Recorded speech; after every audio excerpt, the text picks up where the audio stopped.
So I'm going to start us off by saying welcome, everyone.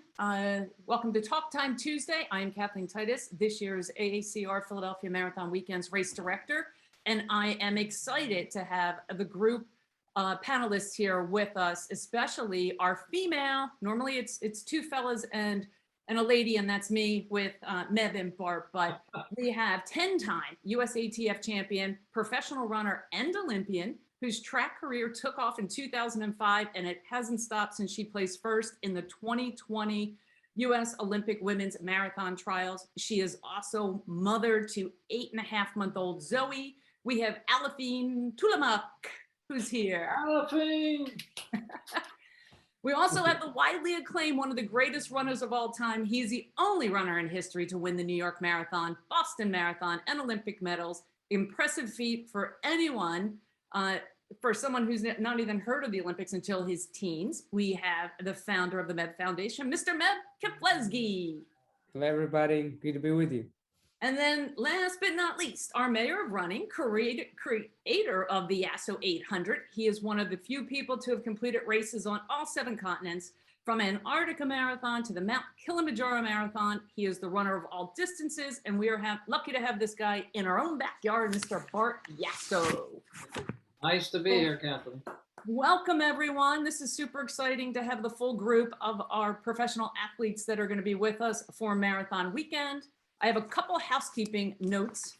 This weekend, we have our training run for the Dietz and Watson Philadelphia Half Marathon, kicking off this Saturday. So if you're local or within a driving distance that you want to run with people from 3 miles up to 14 miles, come out and join us at the Philadelphia Museum of Art. We will start at 7 o'clock with introductions. I will be there. Bart Yasso will be there. We will have Mr. Mark Sullivan, who's run all 26 marathons. You'll get to meet our partners. Again, this will be the kickoff to the Dietz and Watson Philadelphia Half Marathon. But if you're a marathoner, come out. We will, again, have distances from 3 miles up to 14 miles. If you're running the Broad Street Run, perfect time to come in and check out your distance there, right around the corner, but you'll have a chance to run with fellow athletes. We will have water station stops out there. Your turnarounds will be marked 3, 6, 8, 10, and 14 mile distances, post nutrition. So come out and join us. The run will start promptly at 7:30. But again, we will do a warm up. We'll do a photo op between that 7 and 7:30 time frame. You'll get a chance to interact with myself, with Bart, with Mark Sullivan, as well as others from the American Association for Cancer Research, and learn a little bit more about becoming a Runners for Research to, again, try to be one of the marathons and races that raises the most amount of money for cancer awareness. So without further ado, since we only have 45 minutes here, let's jump into our Q&A and Talk Time Tuesday I'm going to start it off with the lovely lady today, with Alafine. We are getting a lot of questions of runners who have now been waiting almost 2 years to run and to race. So first, I'm going to have you step back, because the other big question is, how the heck did Alafine run while pregnant in 2019 and then 7 months later compete in the Olympics? So why don't you give us a little bit of background of how you did that, not only mentally, but physically? Yeah, I mean, I think that, as a runner, your mind, you have a very strong mind. And so when I was pregnant, I was very lucky that I had a very easy pregnancy. And sorry, guys, I have a little one here bothering me. Speaking of, this is Zoe. So I had a very easy pregnancy, and so I was able to train a lot through it, but I also had to listen to my body a lot, because my body was changing. And after I had Zoe, my body was different again. I recognized my body when I was just a runner, but as a new mom, it was definitely different without, sleeping a lot, you're breastfeeding. And so I had to adjust a lot, and it was incredibly hard, but I think I just had that strong mind. I knew that as long as I continued to put in the work, the results will show itself eventually. But it was difficult just knowing that after a year and a half of not, serious training, it was really hard to get back in shape. But I had to continue to believe in the process. And then when I couldn't believe in myself enough, I had to talk to my coaches, my teammates, get their input. And eventually the body came around. And so I would say that I had a lot of incredible support around me. I definitely couldn't have done it alone. And so it just made things so much easier. And I even like we have a psychologist that we talk, to when we're having a hard time. And so we did that. We were very mindful, we were very intentional with our training. And in the end, it came together very nicely. Excellent. And then how about afterwards? How was post-pregnancy? 7 months later, you're competing in the Olympics. Like what an emotional roller coaster ride. It was a lot of fun. I was very lucky because I actually got to take my family to Tokyo. So Zoe got to go with me. And, I think leading up to the marathon, I just remember having a lot of gratitude because I knew that, I had achieved incredible, goals. Like in the last year and a half, I had achieved the goal of making the Olympic team and then also being a mom. And so I was in a very happy place in my life. I was filled with gratitude. I used to say that my cup was filled with gratitude because all I had to do was just get to the start line. I had done the work, I had my teammates and friends and coaches help me get the work done. And all I had to do was just get to that start line and do what my body knows how to do. As most of you know, I definitely didn't get to do what I was going to do because I was injured, but that's a story for another time and we all go through it. But it just was amazing to see my body turn around and put in some incredible training. And I know that with people who haven't raced for, like a long time, you can really doubt yourself, like you start training and it's really hard to believe that you're going to be able to get that fitness that you had. But what I would say is that just keep believing in the training, keep believing in yourself and keep putting in the work. And don't be afraid, of course, to rest up here and there whenever you need. Yeah. The mindset is definitely a part of that. And I think, Meb, you can talk to that as well. Have you and Bart had a chance to actually, I know Bart, you have, but Meb, have you had a chance to actually race this year post-pandemic? Oh, I mean, I As I have say, not race. personally, I have not competed post of COVID. And, I was fortunate enough to retire, 2017 after 26 marathons. So not that I timed the pandemic, but I felt like, I didn't have that pressure to say how unpredictable that could be, trying to pick at the right time and make progress and mentally, physically, emotionally. And when nobody is in the stands or, or none have the opportunity to compete. So for me, but I've been running, I've been seeing a lot of people walk, run after pandemic. So it's always great to see to encourage people because, we are meant to be outdoors at one point or another, can't be indoors all the time. So whether you want to go around the block and for walking and then also running eventually. And then now I think it's kind of hopefully post the pandemic, it would be great to have all those walkers and runners get into what we love, the sport of running, whether it's 5K, 10K, like the Philadelphia Marathon or half marathon or full marathon eventually. Yeah, and we have those distances, and we're seeing that from the Rothman 8K up to the half marathon to the full. We're really seeing a large number of half marathoners that are out there that are first timers, as well as marathoners. And Bart, what was it like for you doing that first run? And when I say race, I just mean everybody, you line up with others. And Meb, I know that you do this for the foundation, the charity, not necessarily racing, but just lining up and going to an event and running. Can you speak to what these people are all, we have a lot of people who are so nervous and I'm like, just calm down, be mindful, take care of the body. You've done the work, as Alafine said. But for you, Bart, what was that like, that first event that you went to, lined up with everyone else and took off? It was different. I gotta say, people did give everybody space. Like people chilled out and spread out, and it was very well. It was kind of like self-organized. It wasn't like the race director was saying, "Everyone stay apart." It just happened that way. And most of the like expos and dinners and everything I've been to, most of them, like 95% of them, I've been outdoors. So everyone's adapting to the changes, and the runners adapted right away. And I think a lot of runners got used to doing the virtual races. Yeah. That went on for over a year. So now I know people are just excited to be part of, to be out there live, run a race the way we used to run it. But again, Philly has a big advantage having the half marathon on Saturday and the marathon and 8K on Sunday. That's a big advantage because then each day will be spread out a little bit. Yeah. And Yeah, I think so that's get a gonna big- help people out. Because I could tell there were some people that they were afraid of the crowd, so they really hung back and waited till the start almost cleared, and then they started running, which is fine to do. The race timers are also getting used to this, more of a flow at the start, like a longer flow than they're used to. Instead of doing waves, it's just kind of looks like a European start. It's like a rolling start for 20 minutes, where they could have, some of the races I've been at, they could have cleared everyone out in 10 minutes, but it rolled out in about 20 minutes. Right.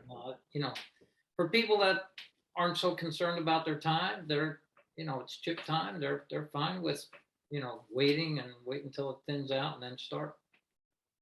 So what for the group, what would you say would be the number one tip if you're a first timer, that you're 2 months out, they haven't been, they've waited for this for 2 years, they've peaked last year, things didn't work out, you're peaking again. What would you say to these first timers? Because again, we have a lot of people doing this for the first time, which is fantastic because it's exciting.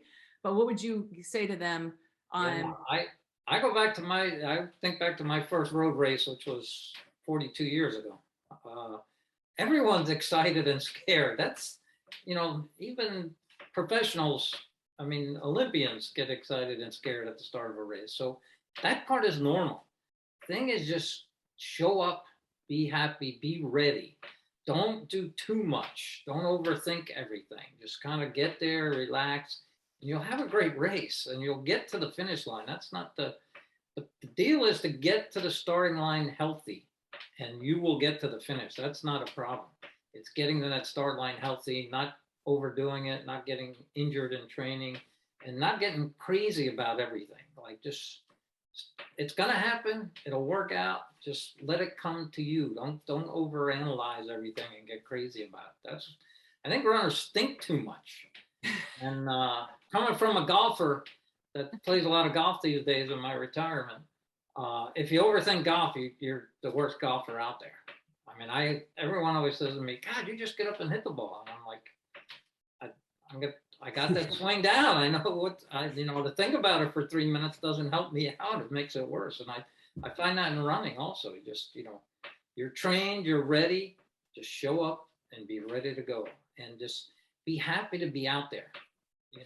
That's what it's all about. We're so lucky to have this great sport and to have these big cities host these great events. So just be grateful and happy that we can do this and that we're out there with each other. And, you'll know your comfort zone as far as your personal space, and you'll have no problems if races are set up for it. And you'll see things are more spread out, and you won't have any problems. So Alafina Meb, what are the most leading up to a marathon? What are the hardest months? Is it 2 months before? Is it the month before? What do you think? Is it 6 months before? And once you get to 2 months out, you're like, I'm just following the plan. I'm on autopilot. So give us, I'd love to hear from both of you on what you think is the most challenging part of the training. And then this far out, what is a tip that you would give to not only seasoned runners, but again, that first time athlete? I think for me, the hardest thing is 2 months out, like we are at the Philadelphia Marathon, because with our group, with about 8 weeks out, we start marathon specific workouts. And at that point, you just feel so rusty. You feel like, I usually feel like there's no way I'm going to be able to run a marathon in 8 weeks. I feel super out of shape. I feel like I can't handle, the marathon, the long marathon specific workouts. And then, like the other hard part is after the work has been done, after 6 weeks, the last 2 weeks of tapering for me is always very difficult because I feel like I haven't done enough. And so I want to do more, but then my schedule says I need to rest. And then I'm thinking, well, but I haven't really done enough. I wish I had another week. I wish I had another month. But usually what I remind myself is that my coach wrote a training. I have done everything I could possibly do. All I have to do is go race and produce, what I have been on, the last 8 weeks. And so I think a lot of times, like, Bert said, we overthink, runners think too much. And like the night before the race, you're thinking, I didn't really do enough. But my advice would be just believe in yourself, believe in the process. Remember that one workout that went really well, remember how, nervous you were before the workout, and the workout ended up going really, really well. And in a year like this year, where we're coming back from a year and a half or 2 years of pandemic, I think I would go into a race with a lot of gratitude. Getting to that start line took a lot out of you. And so going to that race with a lot of gratitude. And it's like the race is the icing on the cake. It's the celebration. Just get to that start line and have fun. Because again, remember, like there are a lot of people that weren't able to make it there. There's somebody who probably overdid it and won't be able to make it to the start line if they got injured. Don't be that person, like do follow the training regimen that you've decided to follow. And what you don't have, like Mev told me, said, you don't have to reinvent the wheel. Do what you've done. Just do what you're capable of doing, and the results will just come out. So don't overdo it. I like that. Meb, Uh, and you can't say what she said. they also do amazing things. The thing is, I really believe the key to success is, as anything in life, is the preparation. I really do believe in preparation. And for me, the hardest part about marathon training is the start. When you do the first tempo, you condition yourself. I'm going to do 3 weeks, 4 weeks of just mileage, and then now I'm going to do tempo. And then that I'm nervous for that. It's like, am I going to go 6 miles, 8 miles? Because you got to go race pace and whatnot. And you're going to get hurt a little bit because pain, that is, because you're not in condition. But the beauty of running is the progress that you make. So by making the success preparation to kids' success is you can see weekly, monthly in how you're progressing.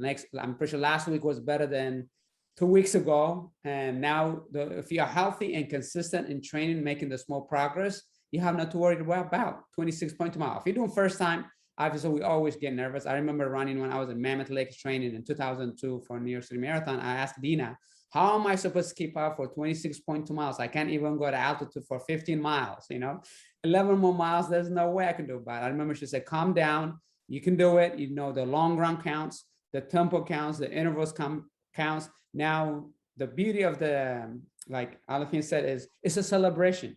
If you look at it that way as a must do, you don't have to do that. It's a celebration. I did my hard work. I did the best that I can in preparation. Now let me shine on that run, whatever it's going to be. For the first timers, you're going to PR regardless. So just relax and have fun. And for those that are coming back, you want to improve, great. But at the same time, know that how hard you have worked compared to what you have done in the past. It's a magical. It comes together, and be patient. If you can stay healthy, if you can stay balanced, and then keep the eyes on the prize during that training, it's physical more and training. 90% is physical, 10% mental. But on race day, it's like, okay, relax. It's a celebration. It switches 90% mental, 10% you're healthy and ready to go. And, getting to that finish line is magical for everybody, whether they're in the front of the pack or the middle of the pack or the back of the pack. We all thought at one point it was impossible to run 26.2 miles, but now it's becoming for thousands of us. So it's an awesome time to be able to celebrate with the fellow runners. I couldn't agree more. Yeah, and I think this even holds true for, we have the half marathoners that are just starting. So this weekend we kick off our half marathon training time, and they're a little bit different of where they are. They're all excited. Now they're thinking, oh, how am I going to do this? I have 2 months, and they've got their base miles. And it's the same thing that we tell them. It's like, hey, well, come Saturday, go out. It's your pace. It's your race. You do your distance that you're supposed to do. Don't go out too fast. Do what coach says, or do what your plan says. You don't always have to try to compete with everyone else. Just stay in your lane and do what your goals say that you are to do and what your workout consists of for that. Any tips for, I know Alafine, from that shorter distance, that half marathoner, I think you hold the record still for our half marathon for the Philadelphia Marathon weekend. Isn't that amazing? Yeah, I think the tips for me would be like, difference between half marathon and a marathon, especially for me, is that you focus more on the speed. And so, you've done your best, training, focus on the longer tempos, focus on your speed session, and most importantly, focus on the recovery, and I think a half marathon, even if it's a half marathon, it's like you still need that rest, you still need to respect the work. But also most important too is that you're gonna get tired. You're gonna get really, really tired, especially like 3, 4 weeks from now. I think it's important to remember that it's part of the training. It's part of training for a half marathon. It's part of training for a marathon. You're gonna get tired, but that's okay. Your body needs to learn how to run when it's fatigued.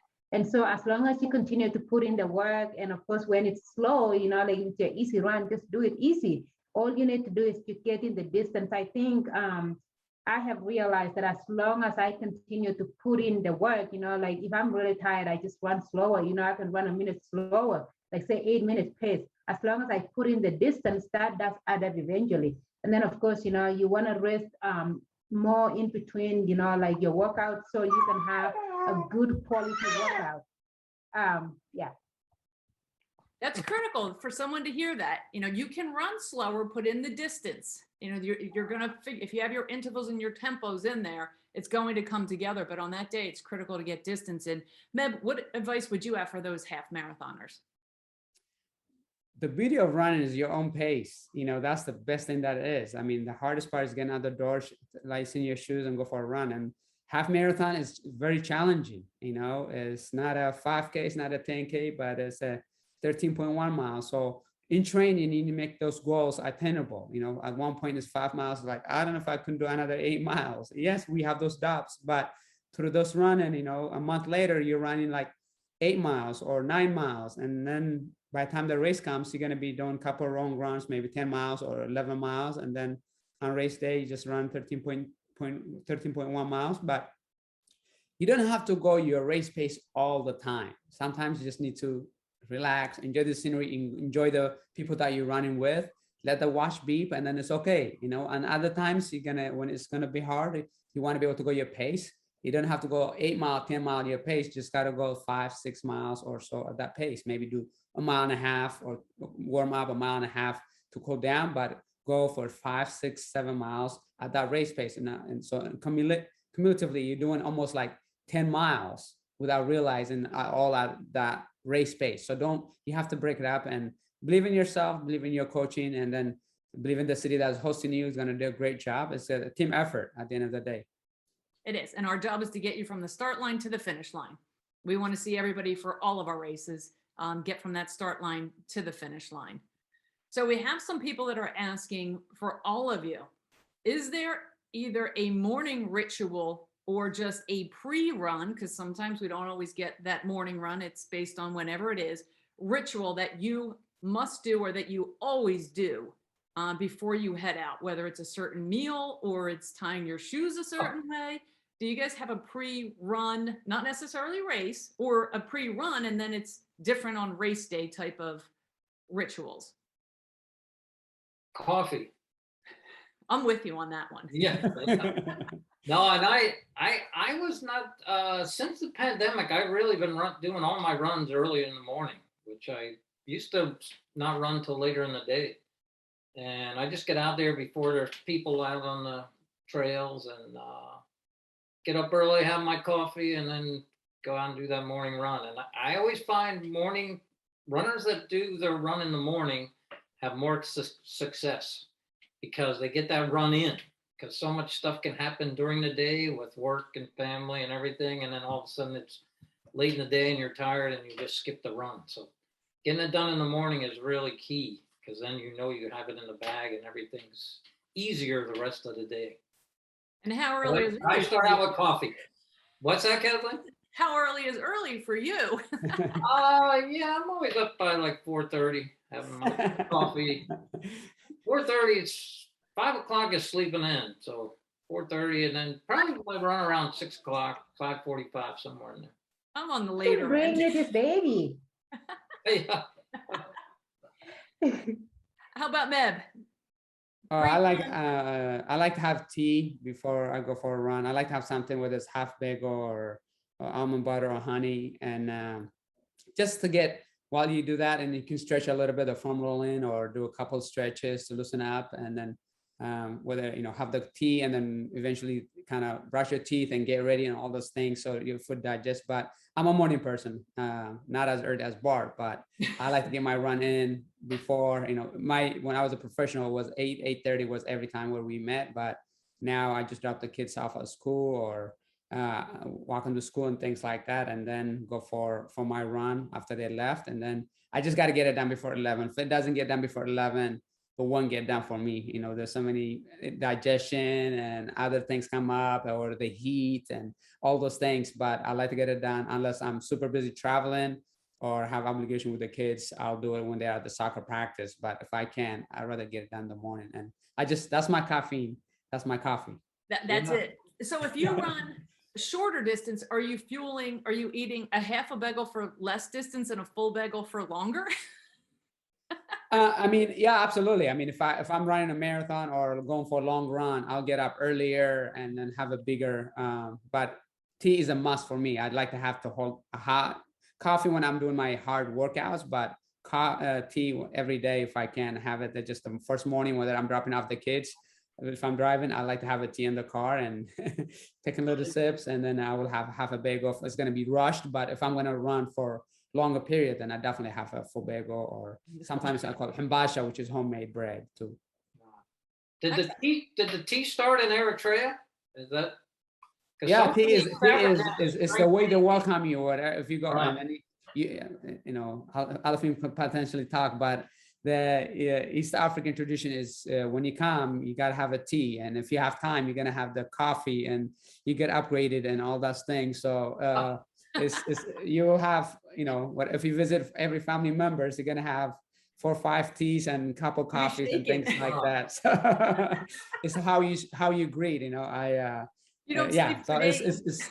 but for me, I wasn't a runner when I was in Eritrea, but when I came here, I eventually, my parents, before we went to school, it was kind of, you have to have a tea. Yeah, it's a must, just like when a farmer goes outside to go to work and do things like that, you have to have a tea, and that's how it kind of ingrained to us, and I still love to have that. How about you, Alafine? Any morning ritual or something that you do pre-run, light workout versus heavier workout days? Yeah, especially when I'm training for marathon, I really try to eat, I try to have my coffee. I'm not like, maybe I don't really drink tea as much anymore. I need the coffee, as someone who's not a morning person, I really need that coffee to wake me up. And so I will usually drink my coffee and a couple pieces of toast, like especially in the last 8 weeks of the marathon training and during big workouts. Oh, see, and it's now as a mom, like with a kid, who doesn't want to like be asleep, I definitely need that coffee. And as far as racing is concerned, actually, I'm probably one of the very few people that I had a very weird, pre-race routine. I have to shower. For whatever reason, I feel like if I shower, my body is gonna feel so light. And like getting into that hot shower makes me feel ready for the race. And so I always have to take a shower. And funny thing, when I was in Tokyo for the Olympics, I almost missed my breakfast. I almost missed my coffee. And I remember thinking like, my race is just going bad already before I could even get to the start line. Because again, I had a breastfeeding baby and I woke up, I thought I had enough time, and I ended up almost running out of time. But lucky enough, we were boarding the buses and I ended up getting a last minute coffee. So that was really good, because I was thinking like, how am I supposed to run in a hot and humid race without my pre-race routine? And I think that a lot of times when you don't get in your pre-race routine, you tend to be really nervous about things that might not even be a contributing factor. Like you might not even end up having a good race. And so I would say that from now going forward, at least for me anyway, I will definitely wake up with maybe 3 hours in advance. Because as somebody who grew up in East Africa, I'm a procrastinator. I always push time limits. And I would usually give myself an hour, but now as a new mom, I'm learning that I need at least 3 hours so I can get in that shower, so I can get in that breakfast, so I can feed that baby. I think there's a lot of people on this I think that are going to relate with you. Yeah, it's just a whole lot, and moms will understand this. I mean, look at her, she's just screaming.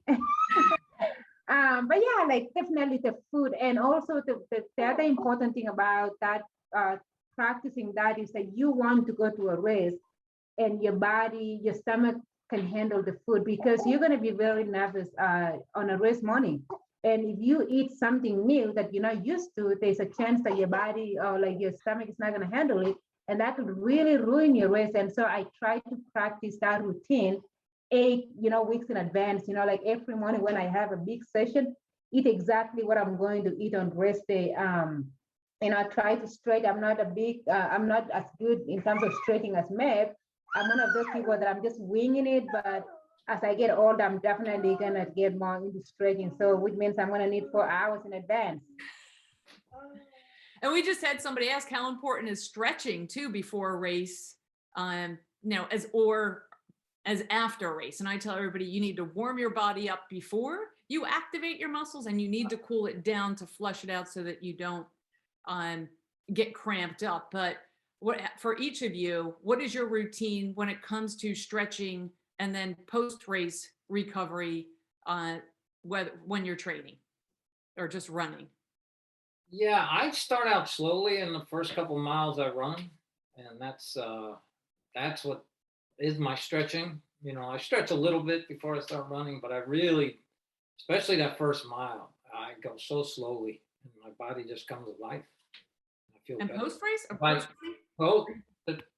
and then yeah, then I will do a little more stretching. But I don't stretch a lot, but I do more exercises with weights and try to work on strength and flexibility. Doing a little weight workout after I run. I do more of that than just static stretching. I'm a stretcher. Yeah, I mean that's cool. Before bed, I'm a big stretcher.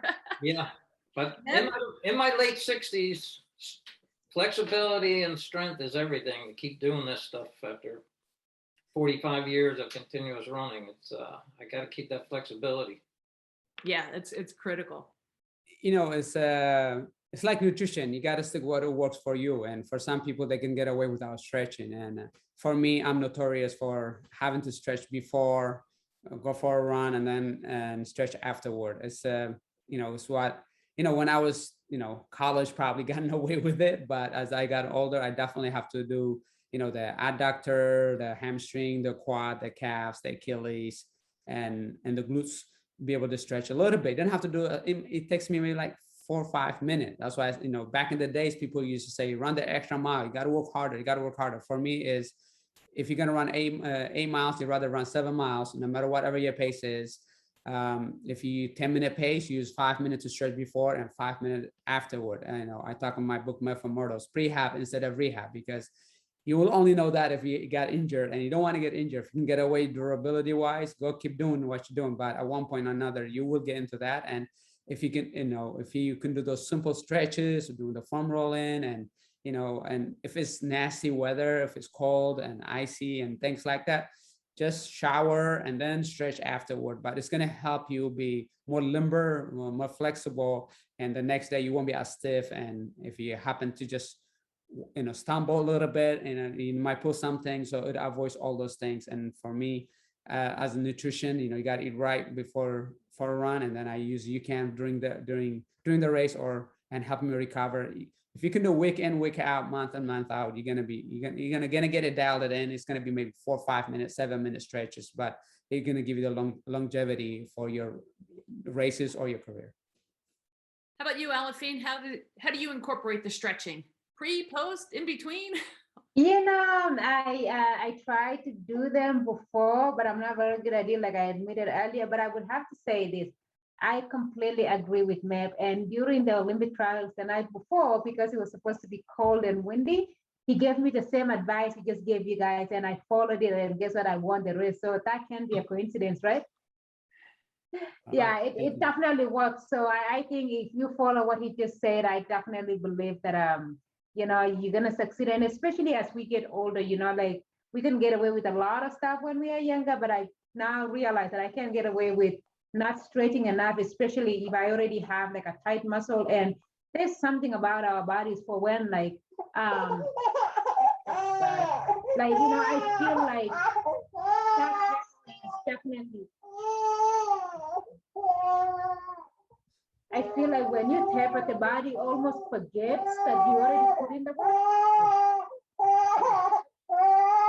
She's like, this, I'm over this. Yeah. It's, Zoe, You know- Zoe wanted that 30-minute Zoom call. That's it. That's it.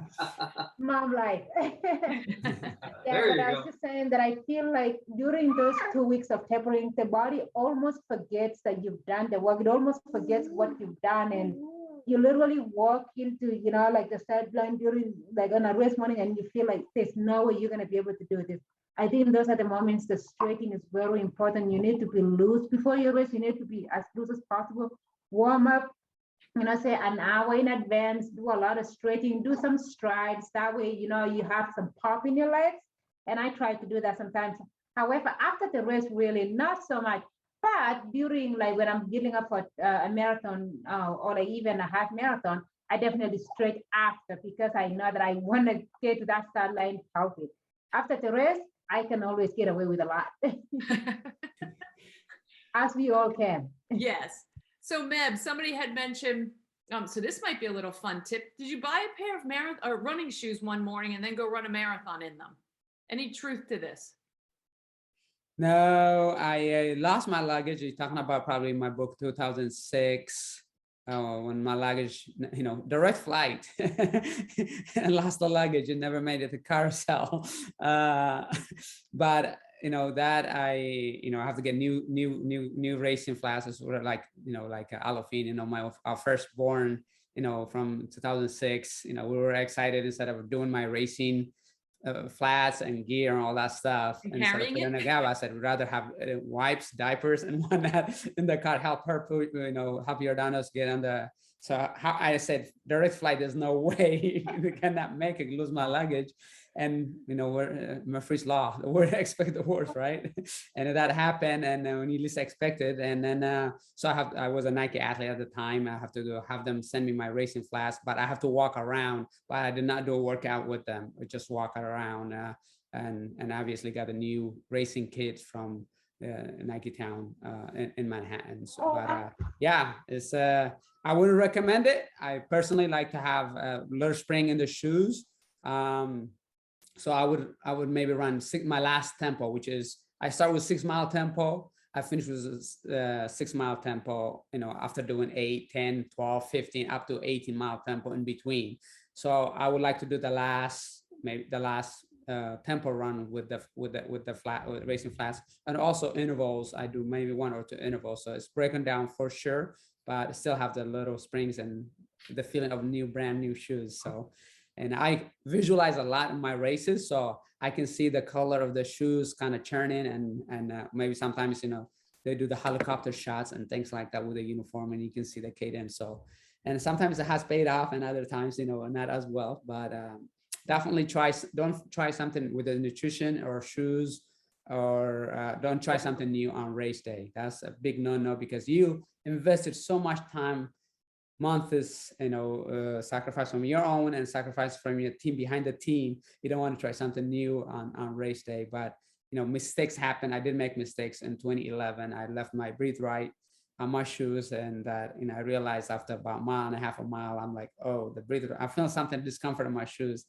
And I realized it's not, the nose strip was not on my nose, instead it was my foot. But I contemplated, the stretch in between. Sometimes should I take my shoes off? I was wearing my CEP compression socks, so should I take that off? And all those things are going to take time, but I dealt with it. And I still ran a PR at the end of the day. Whether the strip is on your nose, it's much more helpful, but even on your shoes, you can still run PR. The little things, little Very, very painful. It got infected. And then the trials were in 2012. The trials were within, I believe, 60 days, but then it was infected for 3 weeks. I have to miss out. And then it was only about 48 days or 45 days before I started running. And then fortunately though, for me though, like I said earlier, you got to condition yourself, be in shape. If you're in shape, you don't have to worry about, like Bart said earlier, you have to let the fitness come to you. If you force it, you're gonna get into trouble. But if he says, hey, I was in great shape here, I missed a week or 2 here, but now don't panic, be patient, and let me bring that fitness back, whether it's a cold, whether it's injury, other things, you're gonna have a smoother finish. You're gonna bring that fitness back, versus if you rush it, you might not get to the starting line. So it's not worth, rushing it. So do any of you, we only have a couple more questions because we have about 5 minutes left. Yeah. Thoughts on and how you utilize treadmills versus outdoor running when you're training? For those people who either can't have accessibility to running outdoors or just are treadmill runners, any thoughts there on how to incorporate, or obviously if you're outdoor for a marathon, the more time outdoor is better. However, what are your thoughts on the treadmill? Do you incorporate the treadmill? There's a lot of runners that had a lot of success running a lot of miles on treadmills. So, you just got to do the same type of workout you're going to do inside you do on your treadmill. Just adjust to what elements you have indoors. The one thing about running on a treadmill, if it's in a gym or in your basement, the conditions are always the same. Basically, if your house is set 72 degrees or whatever, and your treadmill is always, you're used to that. And so your workouts, as you're building up and getting faster and faster, it's really, it's more obvious on a treadmill than it is outside, because you could have windy day, high humidity, may play a role in making you run slower. But I find that people that I work with that like to run on a treadmill and do a lot of workouts on a treadmill, they really see their progress a lot better than people that run outside.